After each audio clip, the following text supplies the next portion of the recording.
তোমারে লাগছে ভালো জানেন অন্তর্যামী। অন্তর্যামী কেডা জানি না, তবে আমার অন্তর কইতাছে এটা ঠিক না ছোট রাজা। হাতটা ছাড়েন।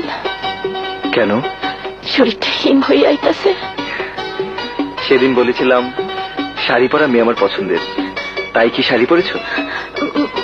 মায়ের শাড়ি পুরান, মহাজনের টাকা শোধ হইলেই মায়ের নতুন শাড়ি কিনা দেব কইছে। তোমার জন্য আমি এই নতুন শাড়ি ব্লাউজ এনেছি, নাও। রংটা মিষ্টি না?